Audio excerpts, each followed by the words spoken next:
యాసోక తాగి నిమ్మల పడ్డేటనా సిద్ధంగా ఉన్నారా మరి మార్నింగ్ న్యూస్ విత్ నర్సే తాత కార్యక్రమానికి అమ్మో నాకు ఎరికే ఇక మరి మీరేడా మర్చిపోతారు కానీ అన్నట్టు కొన్ని మర్చిపోతున్నా అది కొంతమంది సొంత పేరు కాదురా గాంధీ ఊరికొక్క వీధి పేరు కాదురా గాంధీ కొంతమంది సొంత పేరు కాదురా గాంధీ ఊరికొక్క వీధి పేరు కాదురా గాంధీ కరెన్సీ నోటు మీద ఇలా నడి రోడ్డు మీద మనం చూస్తున్న బొమ్మ కాదురా గాంధీ భరతమాత తలరాతను మార్చిన విధాతరా గాంధీ తరతరాల యమయాతన తీర్చిన వరదాతర గాంధీ కొంతమంది సొంత పేరు కాదురా గాంధీ ఊరి ఒక్క వీధి పేరు కాదురా గాంధీ వాహమ్మో ఇలా పొద్దుగానేమన్నారు తాత ఏదో గాంధీ తాత రాగవెత్తుకుంటుండు ఏదో ఉన్నది మతలావ్ అని అనుకుంటారు కదా గదే మీకు ఈయన చెప్తా ఆ మతలావ్ సంగతి కూడా మీకు ఇప్పి చెప్తా ఇక మరి నీతిని అంటగలిపే జాతిని మంట కలిపే పాపాత్ముల పసిగట్టిన వాడే మన గాంధీ న్యాయానికి ఉరివేసే ధర్మానికి ఉచ్చు పెట్టే నికృష్టుల అరికట్టిన వాడే మన గాంధీ కళ్ళబొల్లి మాటలకు బాణం గురిపెట్టి ముఖం చూసి బొట్టు పెట్టే చేతుల ఖండించి కాళ్ళ కింద కమ్మిన న్యాయాన్ని రక్షించి ఆంగ్లేయుల సింహాసనాన్ని వణికించిన గాంధీ ఇవాళ ఏంది కావచ్చు పొడుగు నుంచి పొడుగు దాకా మా తాత గాంధీ రాగమే తీసుకుంటా గాంధీ రాగమే ఎత్తుకుంటుండు అసలు ఏంది తాత అంటే ఇక మరి ఆ గాంధీ ఆశయాలను ఆచంద్ర తారాలకు మేము బతికించుకుంటామని కొన్ని కోయాగలు కదిలినాయి ఇక మరి గాంధీ ఆశయాలను భుజాన చేసుకొని రేపటి సంధి ఇక మరి ఆ సిద్ధాంతాలను ఊరూరా మూత మోగియాలి అనేది ఒక సంకల్ప బలంతో కంకణం కట్టుకొని కాళ్ళకు గిరికలు కట్టుకొని తిరుగుతున్నాయి ఖమ్మం కోలియాగలు ఇక మరి వచ్చినాయి మన ఏఎన్ఎన్ స్టూడియోకు వచ్చినాయి ఇక రాపిలగా దా నమస్తేనే గుడ్ శనార్థి అంత నిమ్మలమేనా ఒక్కసారి మీ పేరేంది మీ ఊరేంది ఏడికి వెళ్ళి వస్తుంది ఎట సంగతి జర్ర పరిచయం గారి మా ఏఎన్ఎన్ ప్రేక్షకులకు నా పేరు కాలసాని సంజయ్ రెడ్డి మాది భద్రాద్రి కొత్తగూడెం జిల్లా పినపాక మండలం తోగూడెం గ్రామం నేను ఉండేది ఇక్కడ సిటీలోనే ఉంటా హైత్నగర్లో ఈ Gandhi Gyan Pratishthan and Gandhi global family అనే సంస్థకు రాష్ట్ర అధ్యక్షుడిగా వ్యవహరిస్తున్నాను యువజన విభాగానికి యువకులకు ప్రత్యేకంగా గాంధీ ఐడియాలజీ మీద ఒక అవగాహన కల్పించడానికి మరియు అనేక విధాలుగా యువతలోకి గాంధీ సిద్ధాంతాలను తీసుకెళ్ళడానికి నేను ఈ సంస్థలో పనిచేస్తున్నాను అది తాత మరి విగ్రహం పట్టుకొని వచ్చినావు ఇలా గాంధీ తాత విగ్రహాన్ని మా నేను స్టూడియోకి తీసుకొని బుర్రా ఉరుకు వచ్చినావు ఇంకా ఏంది ఇంకా ఎట్లా మీరు ఈ కార్యక్రమాలని జనాల్లోకి తీసుకుపోదాం అనుకుంటున్నారు ముఖ్యంగా ఏంటంటే తాత ఇప్పుడు మన రాష్ట్ర ప్రభుత్వం మన ప్రియతమ ముఖ్యమంత్రి గారు ఒక చారిత్రాత్మక నిర్ణయం తీసుకోవడం జరిగింది అదేంటంటే ప్రపంచంలోనే అత్యంత ఎత్తైనటువంటి గాంధీ విగ్రహాన్ని విశ్వ మానవుడి విగ్రహాన్ని ఇక్కడ నెలకొల్పబోతుండు గాంధీ అనే వ్యక్తి ఒక విశ్వ మానవుడు లాంటి అతను గాంధీ సిద్ధాంతాలు సమాజానికి చాలా ఉపయోగపడే సిద్ధాంతాలు ఆ గొప్పతనం ఏంటంటే గాంధీ స్వతంత్రోద్యమంలో పనిచేయడం పోరాటం ఒక భాగం అయితే గాంధీ సమాజానికి సంబంధించి సుస్థిర అభివృద్ధి లక్ష్యాలని కొన్ని అభివృద్ధి కార్యక్రమాలను చేపడితే దేశం ఎలా బాగుపడుతుంది దేశం ఎలా ముందుకెళ్తుంది అనే దాని మీద కొన్ని సిద్ధాంతాలు కొంత ఫిలాసఫీ చేయడం జరిగింది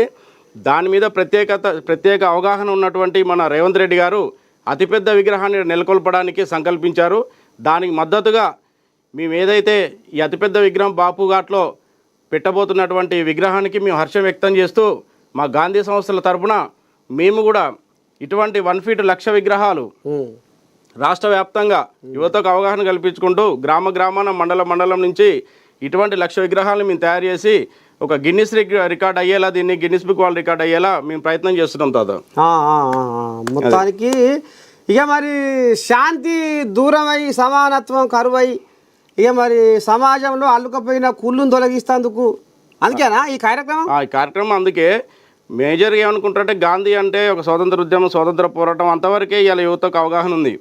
గాంధీ అంటే ఒక శాస్త్రవేత్త లాంటివాడు. గాంధీ ఏం చెప్పిండు, స్వదేశీ, స్వాలంబన్, స్వాభిమాన్ అనే పదాలని ఆ రోజులోనే మనకు వివరించిండు.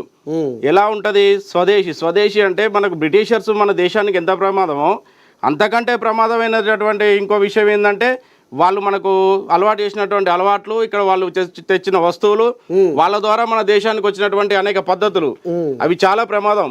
బ్రిటిషర్స్ పోయినా కూడా ఇక్కడ నుంచి మనం తరిమి కొట్టగలిగి మనం స్వాతంత్రం తెచ్చుకున్నప్పటికీ ఇప్పటికీ 75 ఏళ్ళు మనకు అవుతున్నా ఇప్పటికీ మనం ఆ యొక్క విదేశీ యొక్క వ్యవస్థ నుంచి, విదేశీ వస్తువుల యొక్క తాకిడి నుంచి, విదేశీ వ్యవహారాల నుంచి మనం బయటపడలేకపోతున్నాం. అది దేశానికి ప్రమాదం. స్వదేశీ వాడాలని గాంధీ ఆ రోజే చెప్పడం జరిగింది.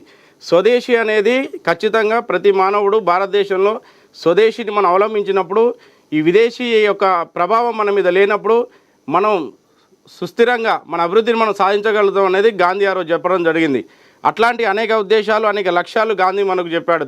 వైద్యం అయితేంది, విద్య అయితేంది, ఈ రోజుల్లో అనేక విధాలుగా ఉన్నటువంటి వైద్యం, మన ప్రకృతి వైద్యం, నేచురోపతి చాలా గొప్పది. ప్రపంచంలో మన అతిపెద్దది మన నేచురోపతి, మన ప్రకృతి వైద్యం. దాన్ని మనం మర్చిపోయినాం. మన విద్య చాలా గొప్పది. మన ప్రపంచ దేశాలు, మన దగ్గర ఉన్నటువంటి అనేక యూనివర్సిటీలు, నలంద లాంటి యూనివర్సిటీలే ఆ రోజులో మనం నెలకొల్పబడినాం. ఇక్కడి నుంచి మనం బ్రిటిషర్స్ అక్కడి నుంచి వచ్చినటువంటి అనేక దేశాల నుంచి వచ్చిన వాళ్ళు ఇక్కడ మన యూనివర్సిటీ నుంచి గ్రంథాలు తీసుకెళ్లి, ఆయుర్వేదాలు తీసుకెళ్లి అక్కడ చదువుకున్న తప్ప మనం ఎక్కడి నుంచి తీసుకురాలే. అట్లాంటి అనేక గొప్ప దేశం మనది. అనేక మన పద్ధతులు మన దగ్గర ఉన్నాయి. తర్వాత ఇంధన వనరులు ఎట్లా ఉపయోగించుకోవాలి, గ్రామ పరిశ్రమల పరిస్థితి ఏంది, మన విద్య. ఇంకొకటి గాంధీ ఏం చెప్పిండంటే ఆ రోజుల్లోనే మత్తు పదార్థాల నివారణ, మద్యపాన నిషేధం అవలంబించాలనేది ఒక నిబంధన పెట్టిండు గాంధీ. అంటే మద్యపాన నిషేధం ఆ రోజుల్లో పెట్టిండంటే ఈ రోజుకి వచ్చే వరకు తారస్థాయి చేరింది అది. ఈ గాంధీ గుర్తించిన లక్ష్యాలన్నీ, గాంధీ పెట్టిన అభివృద్ధి లక్ష్యాలన్నీ ఐక్యరాజ్య సమితి కూడా గుర్తించింది.